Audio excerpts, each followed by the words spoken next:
The sun had barely risen over the jagged peaks of the Afghan mountains when the SEAL team realized how deeply they had wandered into enemy territory. The thin air cut through their lungs like steel, and each step along the rocky trail felt heavier than the last. They were a well-trained unit, each member a master of survival, combat, and strategy, but even the best could not predict that their extraction point would be compromised, leaving them stranded with no immediate backup. Their radios crackled intermittently, the static punctuated by distant gunfire and the uneasy silence of a land that had seen too many conflicts. 4 hours they had maneuvered through narrow passes, checking each corner, each ledge, but every sign indicated that they were surrounded. The SEALs knew that time was slipping away, and the enemy, hidden in the rocks and the shadows of the ridges, was already moving to encircle them.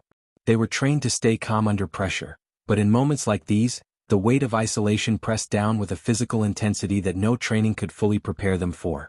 As the morning sun climbed, the team huddled briefly behind a crumbling wall of stone, the remnants of a long-abandoned village perched on the mountain slope. They scanned the horizon with binoculars, eyes searching for movement, for any sign that extraction would arrive. Every second stretched into an eternity. Commander Hayes, a man who had led countless missions and survived more near-death encounters than he could count, clenched his jaw. His mind was a balance of strategy and survival instinct. "We hold here," he said quietly, "and wait. Keep your eyes open. Keep your heads down. The extraction's coming. It has to come."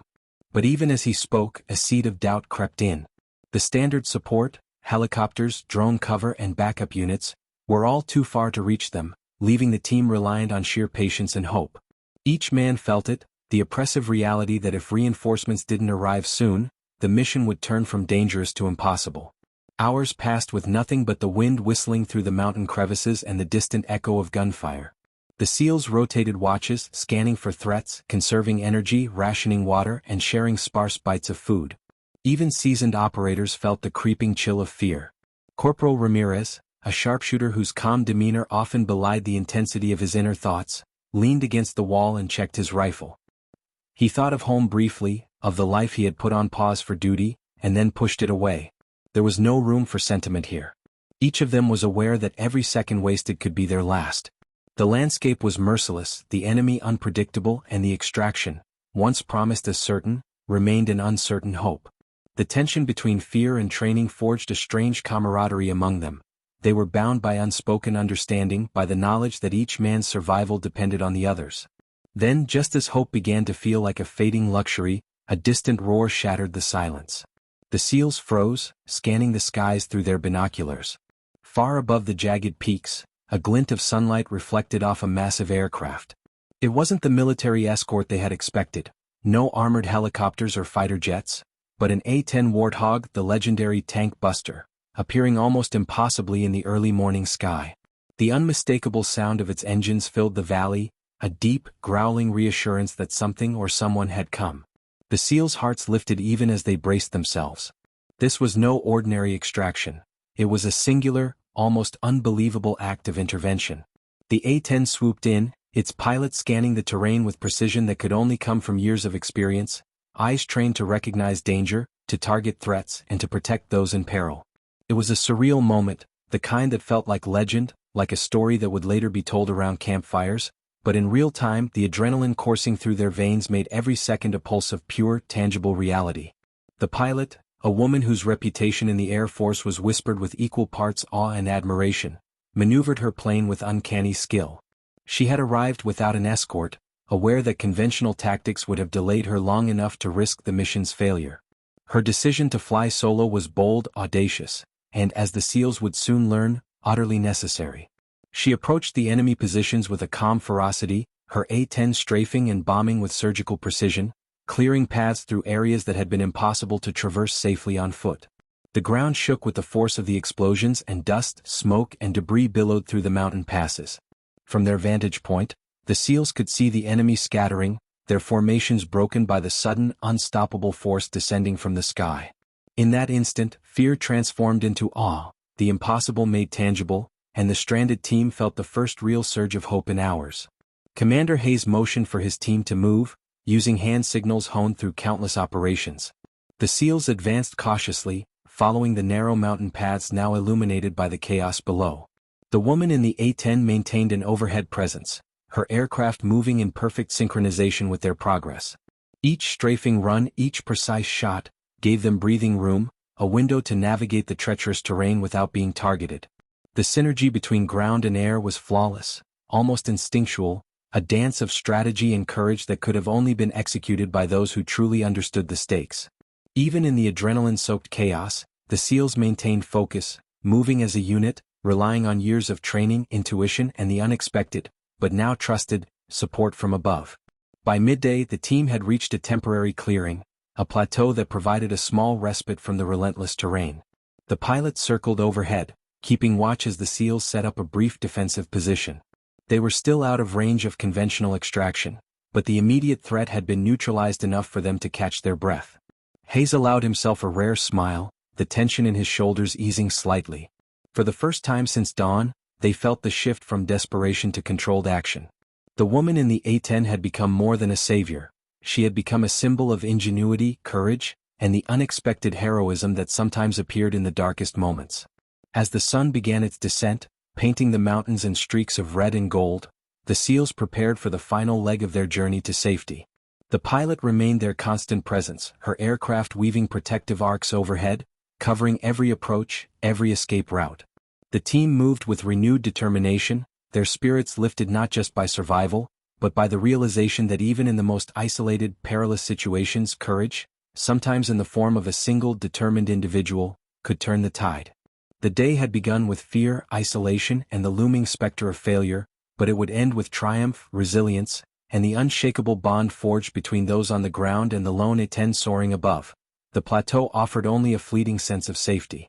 Even as the SEALs gathered their gear and assessed the terrain, the oppressive silence of the mountains reminded them that danger was never far. Commander Hayes crouched behind a boulder, scanning the horizon with binoculars, calculating the safest path for the team's continued movement toward their extraction point. Each ridge, each narrow pass, seemed to harbor unseen threats, and even the slightest noise could signal the approach of enemy patrols. Corporal Ramirez and Lieutenant Park, the team's communications expert, adjusted their scopes and radio equipment, attempting to re-establish contact with command. Static answered them, the distant hum of distant equipment a reminder that they were isolated in one of the most hostile environments imaginable. The A-10 remained overhead, a constant, thundering guardian that patrolled the skies with an almost sentient awareness, its pilot anticipating every movement and adjusting her position to shield the team from unseen dangers. There was no room for error. Each decision could mean life or death, yet every member of the team moved with the fluid precision of professionals hardened by experience. As they began the slow, careful descent from the plateau, the SEALs encountered the first true test of their resolve. A narrow canyon stretched before them, a natural choke point that funneled movement into a tight, exposed path. The rocks were slick from early morning frost, and loose stones threatened to betray each step with a telltale clatter. Hayes gestured for silence, and the team slipped into the canyon with measured, almost cat-like movements. Despite their caution, the terrain offered no cover, and their shadows stretched like fingers across the jagged walls, each one a potential beacon for snipers hidden in the ridges above. The SEALs communicated with minimal gestures, each man hyper-aware of the other's presence, every sound amplified by the canyon walls. Above, the roar of the A-10 was both reassurance and warning. The enemy knew that something massive had arrived, and now they would hunt more cautiously but relentlessly. The team had no choice but to continue, moving like ghosts through a land that had already claimed so many who underestimated it. Midway through the canyon, the first contact came.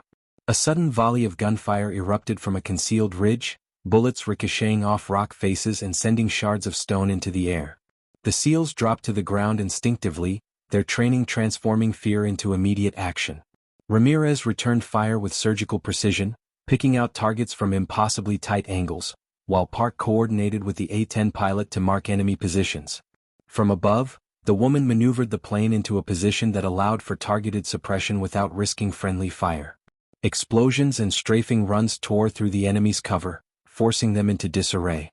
The ground shook with the force of the attack, and dust and debris filled the canyon, reducing visibility to a few feet.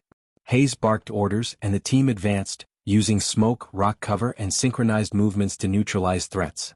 Every step was a calculated risk, every shot deliberate, but the synergy between air support and ground strategy became more pronounced with each passing moment. The engagement in the canyon was intense but brief, a deadly dance of precision and instinct. As the echoes of gunfire faded, the SEALs paused to assess casualties and equipment. Miraculously, no one had been seriously injured, a testament to both their skill and the protective presence of the A-10 above. Hayes allowed a brief moment of relief, knowing that any lapse in focus could be fatal. They moved quickly, understanding that enemy reinforcements could arrive at any time. The canyon stretched further, twisting and turning like a labyrinth, and the team relied heavily on the pilot's overhead guidance. She marked safe passages with precise ordnance, her attacks calculated to clear paths without endangering the SEALs below. The trust between them, built in the crucible of combat, was absolute. Every decision, every maneuver, was synchronized in a rhythm dictated by necessity, experience, and the unspoken understanding that survival depended on unity. Hours of careful navigation led the team to a higher ridge, where the landscape opened into a series of rolling hills that offered both vantage points and vulnerabilities. From this position, the SEALs could see the valley leading toward their intended extraction zone. Hayes signaled a halt, allowing the team to rest briefly, hydrate, and scan the area for hidden threats. Despite their exhaustion, the team's spirits were bolstered by the presence of their aerial guardian.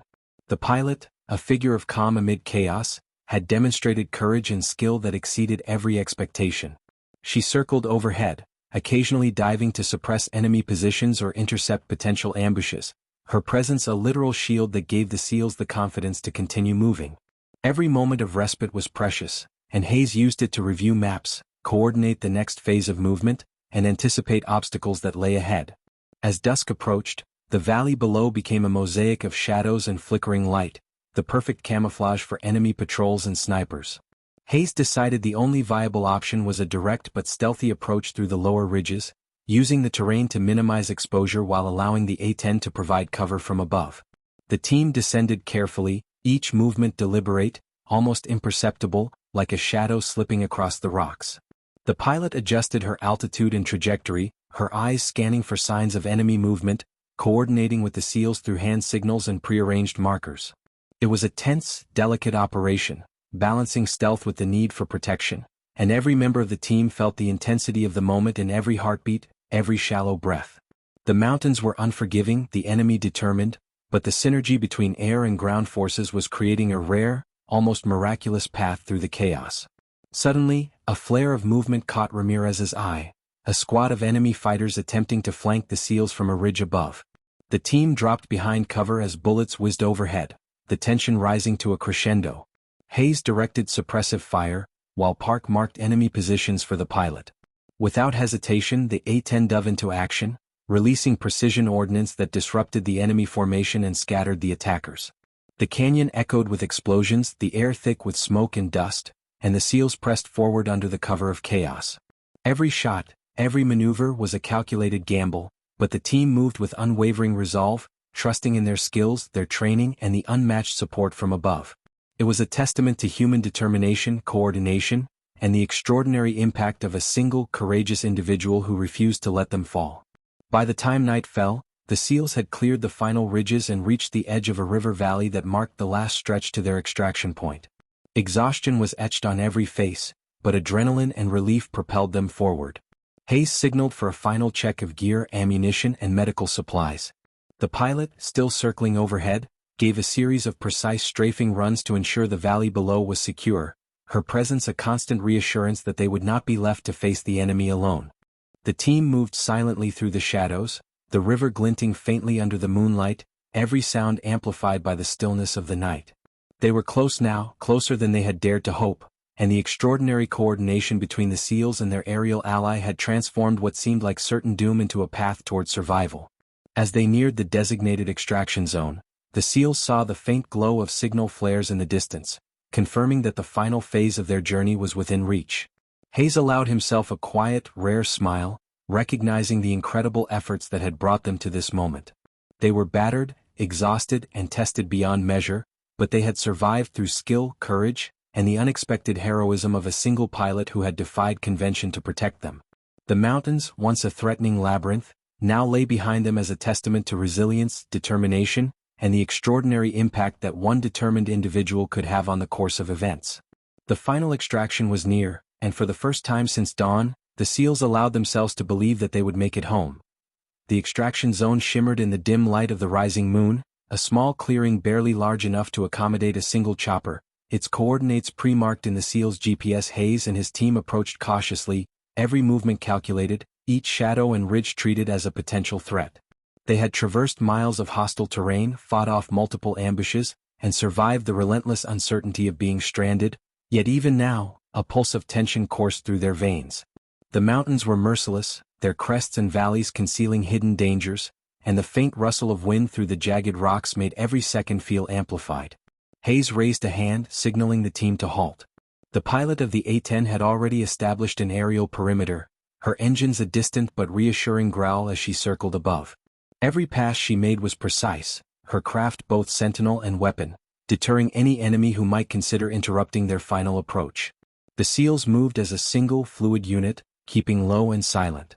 Each step was deliberate, the crunch of gravel beneath boots minimized to avoid detection.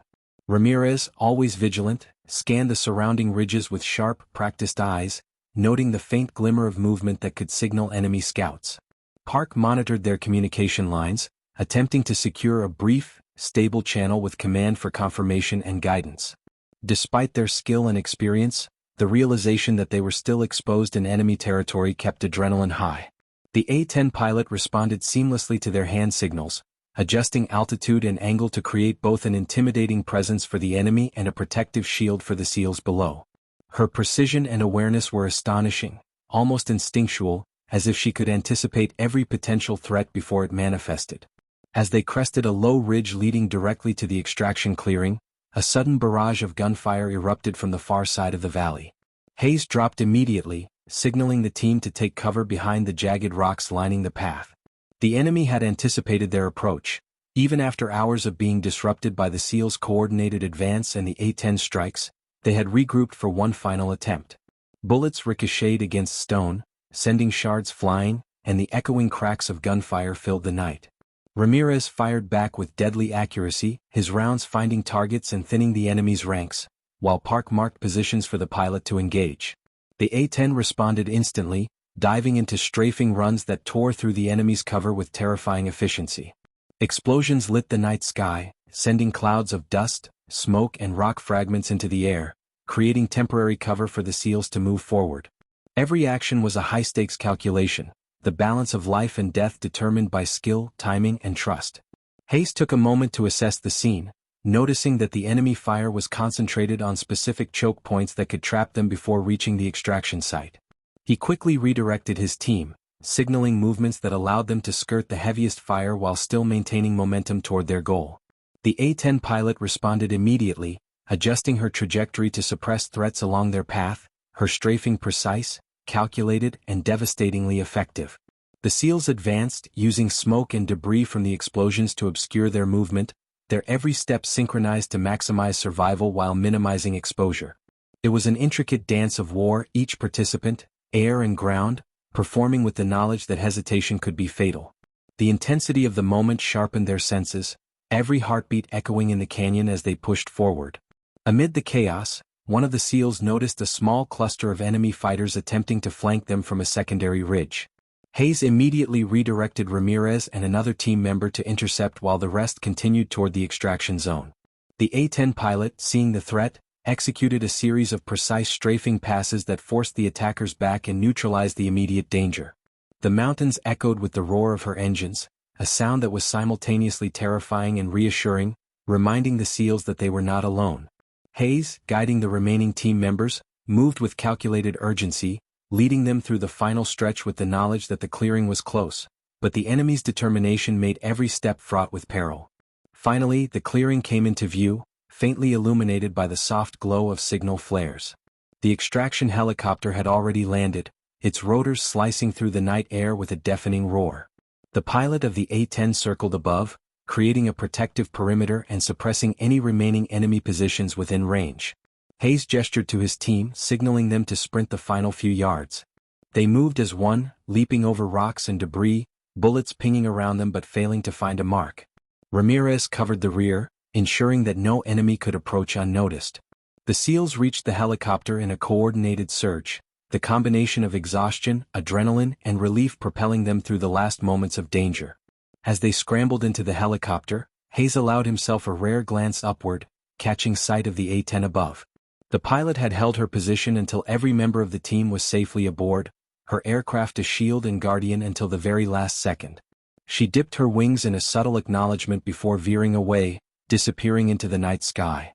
The SEALs, breathing heavily and covered in dust, debris and sweat, shared a moment of unspoken gratitude for the extraordinary intervention that had allowed them to survive.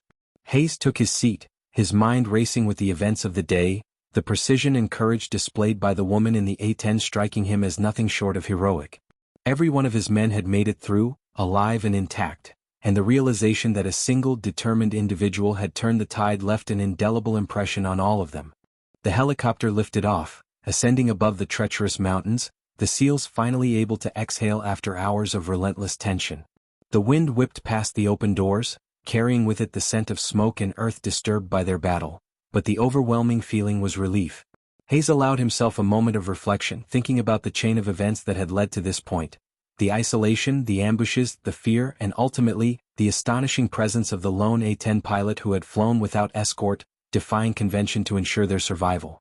The mountains receded beneath them, silent witnesses to a story of resilience, courage, and the extraordinary impact of a single individual in the face of overwhelming odds. As the helicopter cut across the night sky, making its way toward the safety of friendly territory, the SEALs began to assess their condition, tending minor injuries, checking ammunition, and preparing reports for command.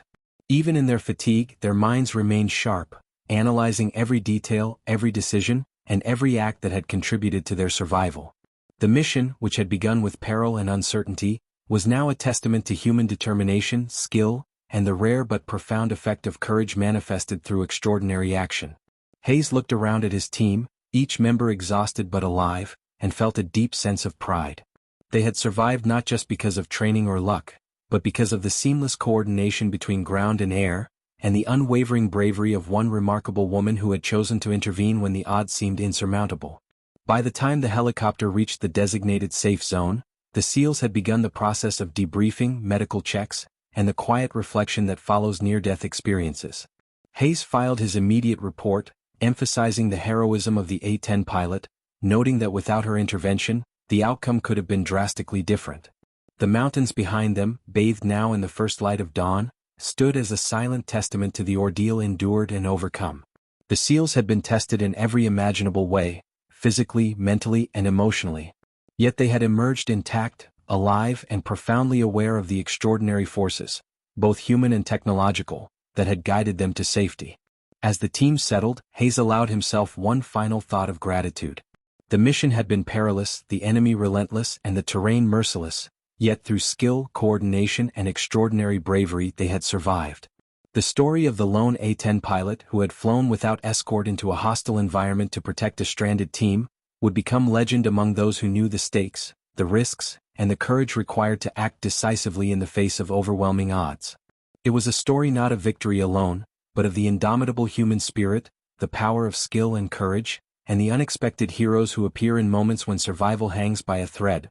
The first light of dawn spilled across the safe zone, casting long shadows over the rugged terrain. The SEALs, though exhausted, moved with methodical precision, following protocol even after the life-and-death intensity of the previous hours. Hayes oversaw the team's recovery, checking injuries, ensuring hydration, and evaluating gear for damage sustained during the mission. Sweat and grime coated every face, yet the eyes of each member reflected a quiet determination, a mixture of relief and residual adrenaline that refused to dissipate entirely. Even as the threat had been temporarily neutralized, the memory of the mountains, the gunfire, and the calculated risk taken by the lone A-10 pilot lingered, embedding itself in their consciousness like a stark reminder of both fragility and resilience. Hayes called the team together in a brief huddle, his voice low but steady. "We made it this far because we relied on every ounce of training, every instinct honed over years, and because we trusted each other. But make no mistake, we wouldn't be here without her, the pilot. Her courage and skill turned the impossible into possible. Remember that. Never forget it." The team nodded silently, each man feeling the weight of what had just transpired. The A-10 pilot had acted with audacity, precision, and foresight that transcended ordinary expectations. She had entered hostile airspace alone, without escort, and created a shield that allowed the SEALs to navigate deadly terrain with a fighting chance. Her actions would be studied, lauded, and eventually memorialized, yet in this moment Hayes simply wanted his men to acknowledge the quiet, extraordinary heroism that had saved them. Medical personnel approached, conducting thorough checks on the team. Minor injuries were treated with efficiency, while fatigue and stress were assessed with equal care. Even with no major casualties, the psychological toll of the mission was evident in the tense shoulders, the rapid blinking, and the careful attention to every movement. Hayes allowed himself a moment to reflect, observing the team with a mixture of pride and concern. Each member had pushed past fear, pain, and exhaustion, and now they faced the slow, deliberate process of decompression. The mountains they had traversed were not just physical obstacles, they were psychological trials, testing every ounce of resolve, courage, and tactical skill. And through it all, the presence of the A-10 pilot had been a defining factor, transforming near-certain peril into a calculated, survivable operation. As the SEALs settled into temporary quarters, debriefing commenced. Hayes recounted every moment of the mission in detail, emphasizing decision-making under pressure, the coordination with air support, and the unexpected threats that had emerged at every turn. His recounting was meticulous, almost surgical, examining every decision and its consequences. Ramirez and Park contributed their perspectives, detailing the movements, communications, and split-second adjustments that had made survival possible. Even in the midst of exhaustion, the team analyzed the mission with clinical precision, a necessary step to extract lessons for future operations. They spoke of the A-10 pilot often, noting how her timing, precision, and understanding of the battlefield had been decisive. Without her interventions, the SEALs might have been trapped, overwhelmed, or worse. Her courage had not only altered the outcome, it had preserved lives that were now poised to continue serving with renewed purpose and insight. Hayes requested a secure line to command to provide a full report, outlining the mission's outcome, enemy engagement, terrain challenges, and the extraordinary air support provided. As he relayed details, he emphasized the pilot's decisive actions, highlighting the bravery inherent in her decision to fly alone into hostile territory. Command listened attentively, and Hayes felt a subtle shift in the room, a recognition that the mission had been remarkable not only for its challenges but for the extraordinary collaboration between ground and air units. He concluded the report, acknowledging every member of the team while reserving special commendation for the pilot whose presence had been the difference between survival and catastrophe. Even in the sterile, procedural environment of military reporting, the weight of heroism resonated profoundly, a rare acknowledgement of extraordinary courage under extreme conditions. After the debriefing, Hayes allowed himself a moment of solitude, walking to the edge of the safe zone and observing the mountains from which they had emerged. The rugged peaks, bathed now in golden morning light, seemed both distant and immediate, monuments to the trials endured. He reflected on the precarious balance of strategy, skill, and luck that had defined the mission. Each decision, each maneuver had been critical, yet the unpredictable element, the lone pilot flying without escort, had shifted the scales in their favor. It was a reminder that in warfare as in life, the unexpected often defines outcomes, and that courage, decisiveness, and skill can manifest in the most unanticipated forms. Hayes allowed a deep breath, feeling both relief and reverence, understanding that the mountains had tested them physically, mentally, and emotionally, yet had also revealed the extraordinary capabilities of those willing to rise to the challenge. Meanwhile, the pilot of the A-10, far above the mountains she had just protected, reflected on her own role in the operation. Alone in the cockpit, she had relied on training, intuition, and a deep sense of responsibility. Each maneuver, each pass, each strike had been deliberate, designed to neutralize threats while safeguarding those on the ground. She had flown without escort because she recognized that hesitation could cost lives, and the weight of that decision had rested solely on her shoulders. As she returned to base, debriefing her own command, she would be commended for skill and bravery, yet the satisfaction she derived was less from accolades than from knowing that her intervention had saved lives. The mountains she had circled, the dangers she had faced, and the precision she had employed would remain etched in her memory, a testament to human capability when fear is met with courage and clarity of purpose. Back in the safe zone, the SEALs began to process the emotional and psychological impact of the mission. Exhaustion, stress, and the adrenaline that had carried them through hours of life-threatening encounters began to give way to reflection. Each man considered the narrow margins between survival and disaster, recognizing how a single act of bravery by the pilot had tipped the balance. Hayes convened a quiet discussion, emphasizing not only tactical lessons but the human element of warfare. "We can train, plan, and anticipate," he said, "but sometimes survival depends on courage, decisiveness, and a willingness to act when others might hesitate. Remember that. Remember what it looks like when someone rises to the occasion. It's why we fight, it's why we survive, and it's what defines heroism." The team absorbed his words, understanding that this mission would shape their perspective on courage, coordination, and the unpredictable nature of combat. As the day progressed, the SEALs received word that recognition for the pilot's actions would be formalized.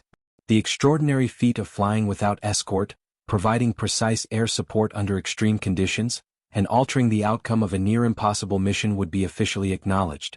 Hayes felt a surge of pride, not for himself, but for the rare individual whose courage had ensured the survival of his team. The mountains had tested them, the enemy had challenged them, and yet they had emerged alive, thanks in no small part to the bravery displayed in the cockpit above. The story of the mission would ripple through command structures, a case study in audacity, skill, and the extraordinary impact of decisive action. By evening, the team gathered once more, this time in a quieter, reflective setting. The day's events had left their mark, not only physically but mentally. Each man considered the countless variables that had shaped their survival, the split-second decisions, the calculated risks, and the unwavering presence of the A-10 pilot above. Hayes spoke softly, his tone both somber and reverent. "We have survived because of teamwork, because of training, and because someone chose to rise to the challenge when the odds were stacked against us. That is something to carry with us always. Never forget what courage looks like, and never forget the lives saved when it is exercised without hesitation." The team sat in reflective silence, absorbing the gravity of the statement, understanding that the mission had been more than a tactical success. It had been a lesson in human capability, in bravery, and in the extraordinary results of synchronized effort under extreme pressure. As night descended, the safe zone quieted, the mountains now mere silhouettes against the starlit sky.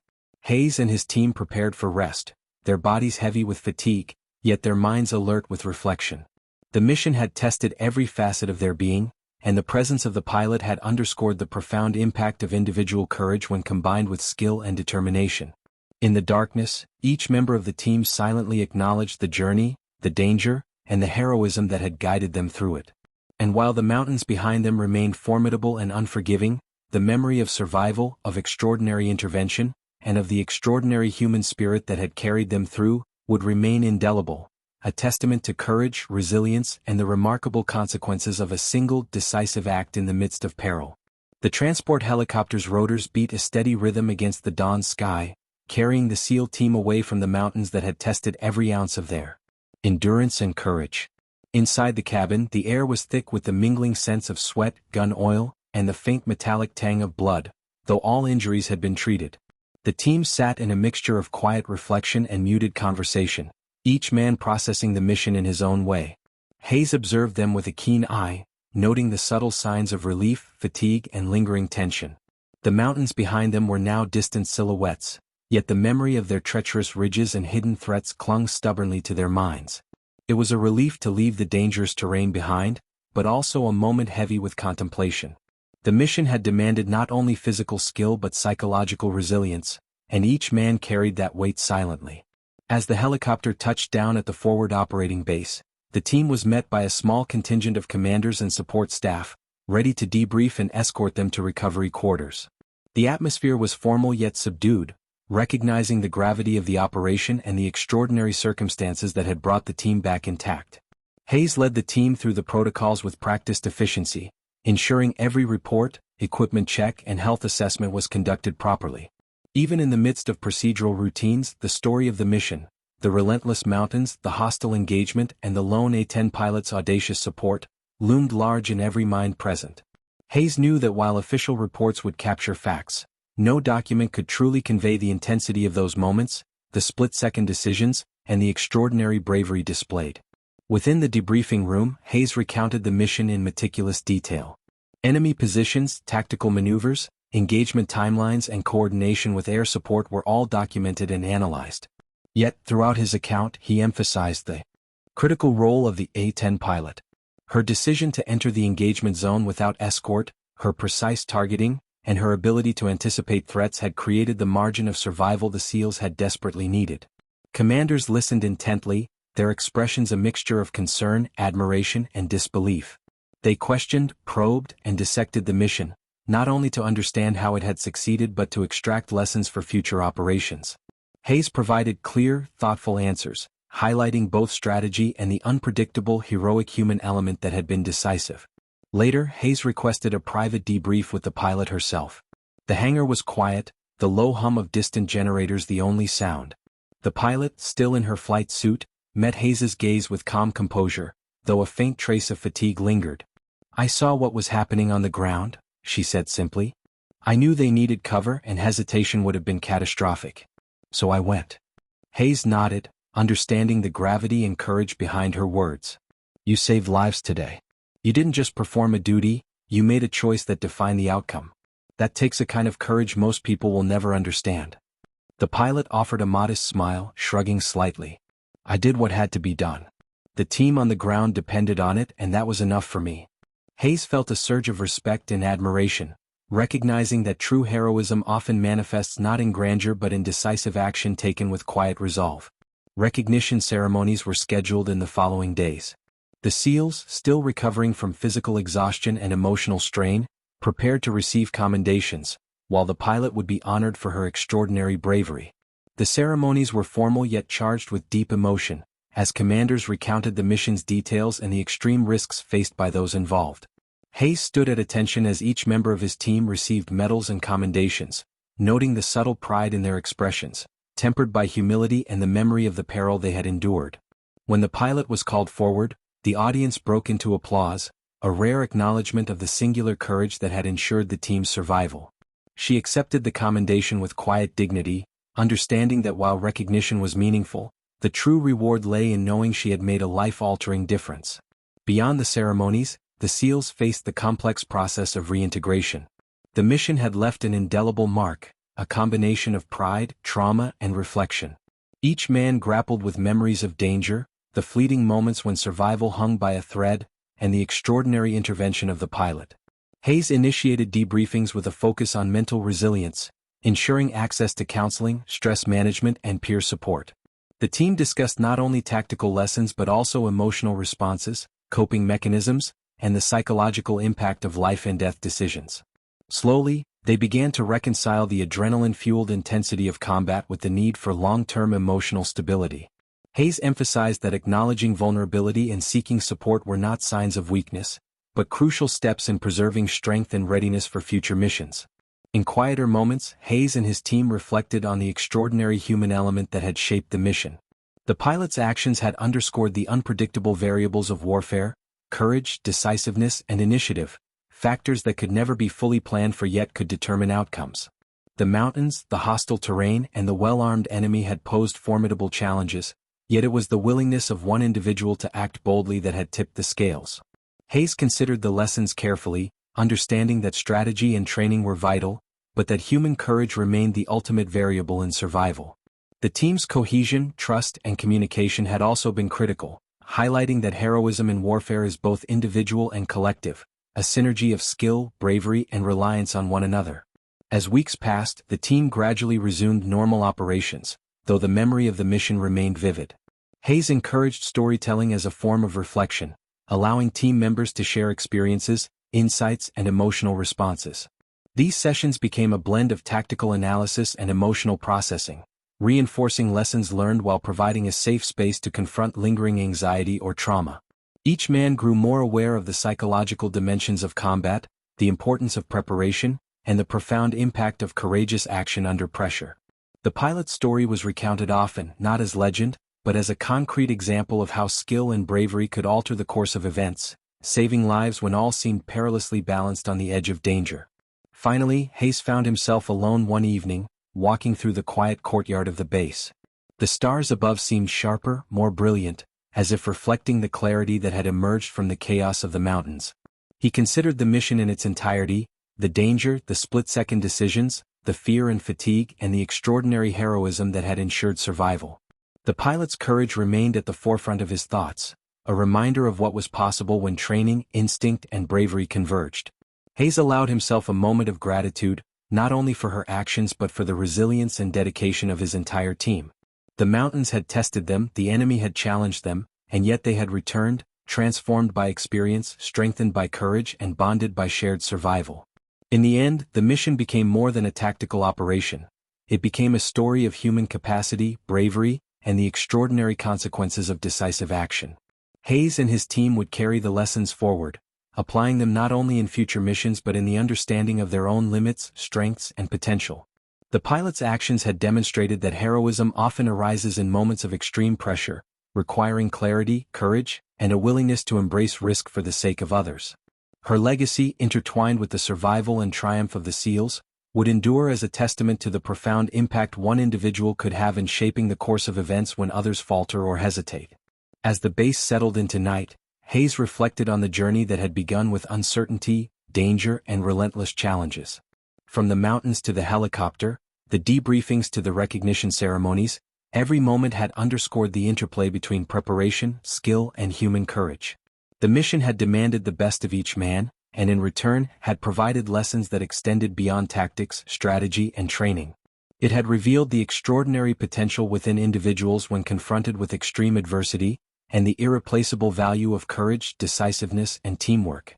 Hayes knew that the memory of the mountains, the peril, and the pilot's intervention would remain with them all, guiding decisions, inspiring action, and reminding them of what was possible when the human spirit rises to meet extraordinary circumstances. Months had passed since the mission, and the SEAL team had slowly returned to a rhythm that balanced duty with personal life.